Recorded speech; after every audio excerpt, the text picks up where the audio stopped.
चलिए दोस्तों, स्वागत है आपका इजी लर्निंग की एक और नई वीडियो में। इस वीडियो में हम लोग करने वाले हैं ज्योग्राफी के सैम्पल क्वेश्चन पेपर को तैयार। बच्चों, ज्योग्राफी का पेपर है अब आप लोगों का नेक्स्ट, तो उसके लिए कुछ टिप्स हैं, ध्यान रखिए। अब आप चैप्टर रीडिंग पे कम फोकस करिए, सैम्पल पेपर और चैप्टर वाइज, या कोई एडिशनल बुक जिसमें क्वेश्चन आंसर्स हों आप उसे लगाइए और उसके साथ सैम्पल पेपर लगाइए।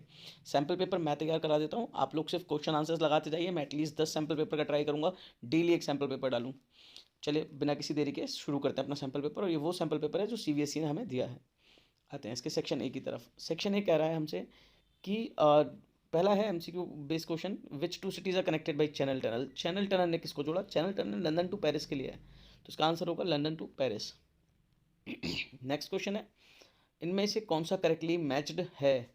तो ट्रिपोली लेबनान में है, एशखिरा वेनेजुएला में है, मेराकैबो ये भी वेनेजुएला में है, तो यही करेक्ट मैच है।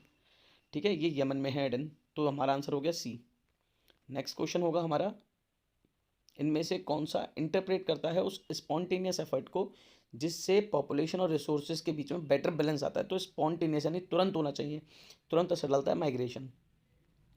नेक्स्ट होगा कि second stage of demographic transition theory. तो सेकेंड स्टेज मतलब टाउन्स।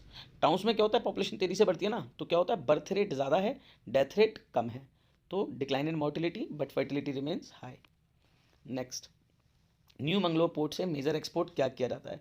न्यू मंगलोर कुद्रेमुख के पास में है, कर्नाटका में, जहाँ से आयरन ओर एक्सपोर्ट की जाती है। नेक्स्ट है कांडला। कांडला पोर्ट का फीचर बताना है, तो Kandla port gulf of Kutch पे सिचुएटेड है। सीधा सीधा क्वेश्चन तो ये, तो इनमें से कौन सा इनकरेक्टली मैच्ड है?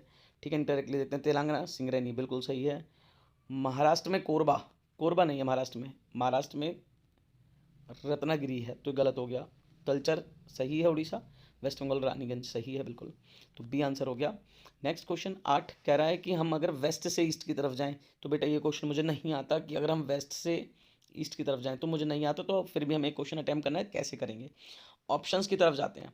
देखो बेटा, अंकलेश्वर गुजरात में है, त्रिपुरा ईस्ट की तरफ है, जैसलमेर राजस्थान में, तो अंकलेश्वर त्रिपुरा जैसलमेर, ये सीक्वेंस तो हो नहीं सकता, तो गलत हो गया। जैसलमेर राजस्थान में, अंकलेश्वर गुजरात में, कृष्णा गोदावरी यहाँ पर, त्रिपुरा यहाँ पर, तो ये सीक्वेंस हो सकता है। बी आंसर करेक्ट हो जाएगा हमारा। त्रिपुरा ईस्ट में है बिल्कुल, तो ये गलत हो गया। कृष्णा गोदावरी बीच में है, अंकलेश्वर उसके पीछे, तो ये भी गलत हो गया, तो हमारा डायरेक्ट आंसर आ गया बी। नेक्स्ट क्वेश्चन, इस तरीके के क्वेश्चन को दिमाग से सॉल्व करना ज़्यादा बेटर रहेगा। क्वेश्चन नंबर 9 कह रहा है कि इनमें से कौन सा इंडस्ट्रियल टाउन है? हुगली, सालेम, भिलाई, तीनों के तीनों इंडस्ट्रियल हैं। जमशेदपुर, पुष्कर, उज्जैन रीजनल में, वो रिलीजियस में आते हैं, कल्चरल में। कोयम्बटूर, न्यू दिल्ली, इम्फॉल ये वो हो गए, एडमिनिस्ट्रेटिव हो गए। चंडीगढ़, मुगल सराय, शिलोंग ये भी उसी का पार्ट हो गया। ठीक है, आते हैं अगले पे। क्वेश्चन नंबर 10, इनमें से कौन सा फीचर है जो अर्बन सेटलमेंट को दिखाता है? तो अर्बन सेटलमेंट में कॉम्प्लेक्स वे ऑफ लाइफ होती है, फिनिश गुड मैन्युफैक्चर होते हैं, इकोनॉमिक ग्रोथ के नोड्स होते हैं, तो हमारा ए ही आंसर हो जाएगा। इसके बाद नेक्स्ट क्वेश्चन की तरफ बढ़ते हैं। नेक्स्ट क्वेश्चन है हमारा 11, arrange the following in correct sequence. ठीक है, जियो थर्मल एनर्जी के बारे में कह रहा है, ये इतनी हॉट होती है कि अर्थ तक पहुँचते पहुँचते स्टीम बन जाए। स्टीम तो पानी बनता है, तो पहला सेंटेंस नहीं हो सकता। ग्राउंड वाटर इस एरिया में हीट को एब्जॉर्ब कर लेता है और गर्म हो जाता है, तो सेकंड के बाद तो फर्स्ट आना चाहिए था। This steam is use to drive turbine, अब ये फर्स्ट के बाद थर्ड, तो सीक्वेंस बन गया सेकंड के बाद फर्स्ट के बाद थर्ड। आगे आते हैं, जियोथर्मल एनर्जी एक्सिस्ट बिकॉज, ये पहले ही हो जाएगा क्योंकि जियोथर्मल डायरेक्टली रिलेट हो गया यहाँ से, तो फर्स्ट मतलब fourth then second then first then third, ये सीक्वेंस बन जाएगा कि जियोथर्मल एनर्जी है वो प्रोग्रेसिवली हॉटर होती है डेप्थ बढ़ने के साथ में।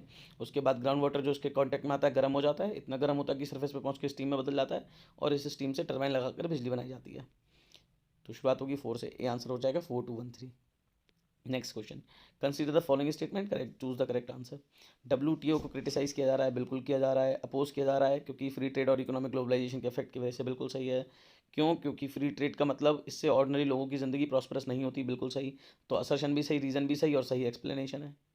ऑप्शन में आते हैं, बी आंसर हो गया। दोनों ट्रू हैं और करेक्टली एक्सप्लेन कर रहा है, यही कारण है कि डब्ल्यूटीओ की पॉलिसीज़ को लगातार क्रिटिसाइज किया जा रहा है। आप मुझे बताइएगा, एक टर्म है डंपिंग, ये क्या होता है? कमेंट बॉक्स में मुझे बताइएगा। और डब्ल्यूटीओ डंपिंग को नहीं रोकता डेवलपिंग कंट्रीज़ के लिए, इसका क्या प्रभाव पड़ेगा? ठीक है, क्या इफेक्ट पड़ेगा, ये भी आप मुझे कमेंट बॉक्स में आंसर देंगे। नेक्स्ट क्वेश्चन है असर्शन रीजनिंग का, सेटलमेंट अलग अलग तरीके के होते हैं, बिल्कुल होते हैं। क्यों? क्योंकि इसको जो सेटलमेंट्स के फैक्टर्स होते हैं वो उसके ऊपर अलग अलग तरीके से प्रभाव डालते हैं। यही रीज़न में दे रखा है कि various factors affect the growth, तो इसका मतलब हो जाएगा दोनों सही हैं और सही एक्सप्लेनेशन दे रहे हैं। क्वेश्चन नंबर 14 की तरफ जाते हैं। मेडिटेरेनियन रीजन है। अर्लियर पीरियड में अगर हम देखें तो यहाँ पे लोग बहुत पहले से रह रहे हैं, बिल्कुल सही बात है। कह रहा है प्लेन एरियाज में फेवरेबल क्रॉप होती है, ये भी बिल्कुल सही बात है, लेकिन इसका मेडिटेरेनियन रीजन से क्या लेना देना? तो दोनों सही है लेकिन सही एक्सप्लेनेशन नहीं दे रहे हैं, तो आंसर हो जाएगा डी। आते हैं 1527 में रालेगन से दिए, छोटा सा गांव है अहमदनगर महाराष्ट्र का। यहाँ पर वाटर शेड डेवलपमेंट एक काफ़ी पॉपुलर रहा, एक एग्जांपल रहा 1975 में। यहाँ के लोग गरीबी रेखा में रह रहे थे, जाल में फंस गए थे, लिकर ट्रेड बहुत ज़्यादा था इलीगल। चलो आगे बढ़ते हैं, क्वेश्चन पर आते हैं। क्वेश्चंस देखते हैं इस तरीके के क्वेश्चंस क्या होंगे।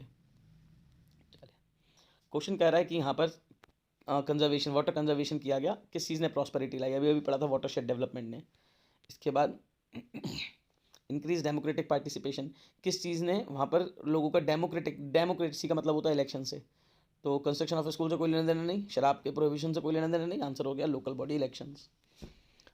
अगला क्वेश्चन है कि यहाँ पर जो सरकार की मदद की ज़रूरत क्यों नहीं पड़ती है? क्योंकि दारू मना है तो सरकार की मदद की ज़रूरत नहीं पड़ेगी। कह रहा नहीं पड़ती है, दारू के लिए तो पड़ेगी ज़रूरत। लोकल बॉडी इलेक्शन के लिए भी सरकार की ज़रूरत पड़ेगी, ये भी गलत हो गया। एग्रीकल्चर के लिए भी सरकार से सब्सिडी चाहिए। वॉलंटरी लेबर, क्योंकि यहाँ के लोग खुद से लेबर करते हैं शहर के लिए, अपनी जगह के लिए, रीजन के लिए, ताकि उसे प्रॉस्परस बनाया जा सके, तो बी आंसर हो जाएगा। अब आते हैं 3 नंबर क्वेश्चन पे। मैं इसमें सिर्फ पॉइंट्स बोलूँगा, अंदर का एक्सप्लेनेशन आपको खुद लिखना होगा, ठीक है। भारम और रीजन की केस स्टडी है, बहुत इंपॉर्टेंट है, याद रखिएगा। ये क्वेश्चन बहुत फेवरेट है सीबीएसई का, हो सकता है इस बार भी ये मिल जाए। पूछा है कि गद्दी ट्रैवल कम्युनिटी की अपनी एक आइडेंटिटी है। क्यों? क्योंकि एक तो ये ट्रांसह्यूमन्स एक्टिविटी करते हैं, अपनी खुद की गद्याली डायलेक्ट बोलते हैं। दूसरा क्वेश्चन है कि सोसाइटी और इकोनॉमी इनकी बैकवर्ड है। क्यों बैकवर्ड है? 2 रीज़न। पहला, यहाँ पर बहुत हार्श क्लाइमेट है, ठंड बहुत पड़ती है। दूसरा, यहाँ पर रिसोर्सेज की कमी है, ठीक है। अगला क्वेश्चन है कि ट्रैवल डेवलपमेंट इंटीग्रेटेड प्रोजेक्ट हैं, वो यहाँ पर हाईएस्ट प्रायोरिटी पर किन चीज़ों को रखा गया? ट्रांसपोर्ट, कम्युनिकेशन, इंफ्रास्ट्रक्चर डेवलपमेंट जिसमें स्कूल्स होंगे खास तौर पर, ठीक है। इसके अलावा एग्रीकल्चर और एग्रीकल्चर से जुड़ी हुई एक्टिविटीज़। क्वेश्चन नंबर 9 देखो, ये केस स्टडी है, या तो कैनाल आएगी या कोई रेलवे लाइन आएगी। अगर रेलवे लाइन आती है तो आप तीनों रेलवे लाइंस के बेसिक चीज़ें याद रख लो। एक, कौन से कॉन्टिनेंट में कौन सा रीजन है, दोनों टर्मिनल कौन से हैं, वेस्ट ईस्ट, और उसकी इंपॉर्टेंस क्या है। यही 3 क्वेश्चन मिलेंगे आपको। तो ये जो रेलवे लाइन है सेंट पीटर्सबर्ग से व्लादिवोस्तोक तो जा रही है, यानी रशिया में हो गई, रशिया में हो गई तो ट्रांस साइबेरियन, यानी रेलवे लाइन का नाम हो गया ट्रांस साइबेरियन। अब कह रहा है कि ए और बी को ढूंढो। देखो, अगर हमें ये दे रखे होते नोट्स तो ढूंढना आसान होता। अब ए दे रखा है कुछ यहाँ पर, ये रहा ए, बी दे रखा है यहाँ पर कुछ, ये रहा बी। अब ये दो कौन याद रखे? बात तो ये चीज़ की है, लेकिन ये दोनों ही टर्मिनल इस रेलवे लाइन के लिए बहुत इंपॉर्टेंट है। जो ए है वो कैपिटल है रशिया की, यानी मॉस्को है। तो ये जो बी जगह है, बी हो जाएगी चीता, ठीक है। बी है चीता, ये इंपॉर्टेंट है बहुत, क्योंकि यहाँ से एग्रीकल्चरल प्रोडक्ट बहुत ज़्यादा आता है, ठीक है, इसलिए याद रखना है। अब ये पूछा है इसके बाद अगला क्वेश्चन कि इससे रेलवे लाइन की 2 कारण बताने हैं कि ये इंपॉर्टेंट रूट है एशिया के लिए। क्यों? क्योंकि एशियन कंट्रीज़ को वेस्टर्न यूरोपियन कंट्रीज से जोड़ने का काम करता है। दूसरा, ये यहाँ से एग्रीकल्चरल प्रोडक्ट्स और फर का ट्रेड बहुत ज़्यादा होता है, ठीक है, ये याद रखने की बात है। नेक्स्ट क्वेश्चन पे जाते हैं, क्वेश्चन नंबर 20। क्वेश्चन नंबर 20 कह रहा है कि डेंसिटी ऑफ पॉपुलेशन का मतलब क्या होता है? तो डेंसिटी ऑफ पॉपुलेशन का मतलब होता है number of person residing over a unit area, कि 1 किलोमीटर स्क्वायर एरिया में कितने लोग रिसाइड कर रहे हैं, इसी को डेंसिटी ऑफ पॉपुलेशन कहते हैं। ये बेसिकली ह्यूमन और उस लैंड के बीच के रिलेशनशिप को दिखाती है। पूछा है कौन से फिजिकल और इकोनॉमिक फैक्टर्स हैं जो इसके लिए रिस्पॉन्सिबल हैं। तो फिजिकल फैक्टर्स में आप लिख दीजिए क्लाइमेट हो गया, टेरेन हो गया, अवेलेबिलिटी ऑफ वाटर हो गई। इकोनॉमिक फैक्टर्स में इंडस्ट्रियलाइजेशन और अर्बनाइजेशन, ठीक है। 3 नंबर का क्वेश्चन है तो एक्सप्लेनेशन की जरूरत नहीं पड़ेगी। अगला क्वेश्चन कह रहा है कि हमें लेवल डायग्राम बनाना है 3 स्टेज डेमोग्राफिक ट्रांजिशन का। तो इसका डायग्राम कैसे बनेगा? इसका डायग्राम कुछ ऐसे बनेगा, देखिएगा, ठीक है। इस तरीके से कुछ डायग्राम बनेगा इसका। फर्स्ट फेज यहाँ तक, सेकंड फेज यहाँ तक, थर्ड फेज यहाँ तक, इस तरीके से, ठीक है। और तीनों को एक्सप्लेन करना होगा। नेक्स्ट क्वेश्चन कह रहा है कॉटेज मैन्युफैक्चरिंग इंडस्ट्रीज़ के बारे में फीचर बताने हैं। तो 3 नंबर का 3 फीचर बताते हैं। पहला फीचर, स्मॉलेस्ट यूनिट होती है प्रोडक्शन की। दूसरा फीचर, लोकल लेवल से रॉ मटेरियल कलेक्ट करती हैं। तीसरा फीचर, प्रिमिटिव टेक्नोलॉजी और घर के मेंबर्स का यूज़ किया जाता है लेबर के तौर पर। अगला क्वेश्चन है नेचुरलाइजेशन ऑफ ह्यूमन, कैसे ह्यूमनाइजेशन ऑफ नेचर से अलग है। तो नेचुरलाइजेशन ऑफ ह्यूमन जब हमारी प्रिमिटिव सोसाइटी थी उसका कॉन्सेप्ट है। Humanisation of nature develop society का कॉन्सेप्ट है। नेचुरलाइजेशन ऑफ ह्यूमन में टेक्नोलॉजी थी नहीं बिल्कुल भी, तो ऐसे में जो नेचर थी वो मदर की तरह ट्रीट की जाती थी, सबसे ज़्यादा पावरफुल थी। ह्यूमनाइजेशन ऑफ नेचर में हमारा टेक्नोलॉजिकल डेवलपमेंट हो चुका है, तो हम नेचर के लॉस को समझकर टेक्नोलॉजी को एडवांस करते हैं और वहाँ पर अपॉर्चुनिटी ढूंढ पाते हैं, ठीक है। ये इंपॉर्टेंट चीज़ है, ध्यान रखिएगा। Development of technology, primitive society, mother nature की इंपॉर्टेंस। ठीक है, इस तरीके से आंसर आप 3 पॉइंट में समझा देंगे। नेक्स्ट क्वेश्चन है कि अप्रोचेस के बारे में लिखना है। तो अप्रोचेस के बारे में लिखना है तो 3 अप्रोचेस हैं, तीनों अप्रोचेस को एक्सप्लेन किया जाएगा इस वाले क्वेश्चन में। एक हो जाएगी वेलफेयर अप्रोच, ठीक है, लेबर ऑर्गेनाइजेशन वर्क WLO ने जिसको प्रपोज किया था। दूसरी हो जाएगी आपकी जो मार्क्स की थी, ठीक है, रेडिकल अप्रोच, कार्ल मार्क्स के फॉलोअर्स की थी, जिसमें पॉवर्टी के लिए कैपिटलिज्म को रिस्पॉन्सिबल माना। और तीसरी हो जाएगी बिहेवियरल, ठीक है, बिहेवियरल जिसमें एथिक्स, रिलीजन्स, इसके बेसिस पर बात की जाएगी, सोशल एस्पेक्ट्स हैं ये। अगला क्वेश्चन है 23, 3 कैरेक्टरिस्टिक बताने हैं जो कि पर्सनल, एडवांस पर्सनल और मोस्ट इफेक्टिव है उस कम्युनिकेशन सिस्टम के। तो ये तो इंटरनेट की बात है जो सबसे ज़्यादा इफेक्टिव और एडवांस पर्सनल कम्युनिकेशन सिस्टम है इंडिया का। तो इंटरनेट के बारे में 3 पॉइंट लिखने हैं। सबसे पहला क्या, ये बहुत इफेक्टिव और एडवांस कम्युनिकेशन है इंटरनेट। दूसरा, डायरेक्ट एक्सेस प्रोवाइड करता है हमें इन्फॉर्मेशन और नॉलेज के लिए। तीसरा, लो कॉस्ट इन्फॉर्मेशन प्रोवाइड करता है। चौथा, बहुत स्पीडी है, तो बहुत कम टाइम टेकिंग प्रोसेस है ये। ठीक है, तो इनमें से 3 पॉइंट लिख सकते हैं आप। सेक्शन नंबर सी, 5 नंबर के क्वेश्चन हैं। मैं सिर्फ पॉइंट्स बोलूँगा, अंदर का आपको खुद लिखना होगा। सबसे पहले पूछा गया कि इंटेंसिव सब्सिस्टेंस एग्रीकल्चर के मेन कैरेक्टरिस्टिक क्या है और एरिया किन एरियाज में होता है। तो कैरेक्टरिस्टिक देखिए ज़रा ध्यान से समझिएगा, कैरेक्टरिस्टिक्स कौन कौन से हैं। पहला, डेंसली पॉपुलेटेड एरिया में की जाती है। दूसरा, इसमें 2 तरीके की क्रॉपिंग है, एक जिसमें पैडी डोमिनेटेड है, दूसरा जिसमें अदर क्रॉप्स डोमिनेटेड है। तीसरा पॉइंट, लिमिटेड मशीन का यूज़ किया जाता है। चौथा पॉइंट, स्मॉल लैंड होल्डिंग्स होती हैं। पाँचवा point, per unit production high होता है लेकिन पर पर्सन प्रोडक्शन कम रहता है। 5 पॉइंट हो गए। अब एरिया की तरफ जाते हैं तो इंडिया में इंडो गैंगेटिक प्लेन्स में की जाती है। चाइना हो गया, मंचूरिया हो गया, नॉर्थ कोरिया, नॉर्दर्न जापान, इन रीजन्स में की जाती है जहाँ पे पॉपुलेशन डेंसिटी काफ़ी ज़्यादा रहेगी। अगला पूछा है स्लम्स की प्रॉब्लम और अर्बन वेस्ट डिस्पोजल इंडिया जैसे देश के लिए एक प्रॉब्लम है, इसके कारण बताने हैं। तो इसमें पॉइंट्स देखिए, सबसे पहला पॉइंट हो जाएगा कि गांव से शहरों की तरफ आने वाला माइग्रेशन। दूसरा पॉइंट हो जाएगा इनएडिक्वेट अर्बन सर्विसेज। तीसरा पॉइंट हो जाएगा लैक ऑफ सैनिटेशन फैसिलिटी। चौथा पॉइंट हो जाएगा work in unorganise sector leads to low income and high risk prone. ठीक है, पांचवा पॉइंट हो जाएगा consequences of it as poverty, malnourishment, unemployment and prone to diseases. 5 point है, मैंने पांचों पॉइंट्स आपको इसके एक्सप्लेन, पांचों हेडिंग्स बता दिए। आंसर कैसे लिखा जाएगा या आप लिखोगे। हेडिंग्स अगर आपने प्रॉपर बनाए बच्चों तो मैं आपको गारंटी दे रहा हूँ आपके नंबर वैसे ही पूरे मिलेंगे आपको, अगर आपके हेडिंग्स अप्रोप्रिएट रहते हैं तो। क्वेश्चन नंबर 26 की तरफ जाते हैं। Good governance of people oriented policies है, पिलर्स ऑफ ह्यूमन डेवलपमेंट को लेकर उसने किस तरीके से फ्रीडम कैपेबिलिटीज़ को बढ़ावा दिया है। तो इसमें चारों पॉइंट्स को समझा देना है, यानी इसमें हम इक्विटी, सस्टेनेबिलिटी, एम्पावरमेंट और प्रोडक्टिविटी, इन चारों ही पॉइंट्स को एक्सप्लेन करेंगे कि किस तरीके से ये बढ़ रहे हैं चारों चीज़। तो इक्विटी का मतलब होता है equal opportunity to all. Sustainability का मतलब होता है opportunities for the future generation as well. Empowerment का मतलब होता है फ्रीडम ऑफ चॉइस। और प्रोडक्टिविटी का मतलब होता है increase in production capability in terms of labour. ठीक है, तो इन चारों को एक्सप्लेन कर देना है। नेक्स्ट पूछ रहा है कि development of constantly being defined, human development के बारे में पूछ रहा है कि किस तरीके से ह्यूमन डेवलपमेंट को असिस्ट किया जाता है, शॉर्टफॉल है। तो ह्यूमन डेवलपमेंट के बारे में कि 3 चीज़ों हैं इसकी की फीचर्स हैं, education, health and access to resource. इसके अलावा इसको कैसे मेजर किया जाता है, तीनों के 1/3 मार्क्स होते हैं। UNDP, United Nation Development Programme, ये रिपोर्ट बनाती है जिसके बेसिस पर देशों को आपस में कंपेयर किया जाता है। ठीक है, मान के चलो किसी देश को मिले हैं 1/3 में से 0.2 मार्क्स, तो इसका मतलब अभी 1.3 क्या उस वहाँ पर कमी है अभी भी। ठीक है, तो ये शॉर्टफॉल को दिखाती है कि कितना शॉर्टफॉल है क्या। अगला है क्वेश्चन नंबर 27। क्वेश्चन नंबर 27 कह रहा है justify the ट्रेमेंडस of the service sector, कि ये जस्टिफाई करना है सर्विस सेक्टर इतनी तेज़ी से कैसे बढ़ रहा है मैन्युफैक्चरिंग सेक्टर के कंपैरेटिवली। तो उसके रीजंस देखिए, मैं पॉइंट्स फिर से बोलता जा रहा हूँ। ग्रोथ ऑफ टेक्नोलॉजी लिखेंगे पहला। दूसरा लिख सकते हैं डाइवर्सिफाइड जॉब अपॉर्चुनिटीज़। तीसरा लिख सकते हैं better income and working condition for both male and females. चौथा पॉइंट लिख सकते हैं growing income leads to demand of more services like tourism. और 5वां पॉइंट लिखेंगे use of mechanisation in industrial sector leads to migration of labour from industrial to service sector. ये हो जाएंगे 5 पॉइंट्स। इन 5 पॉइंट्स को आप एक्सप्लेन कर सकते हो इस क्वेश्चन में।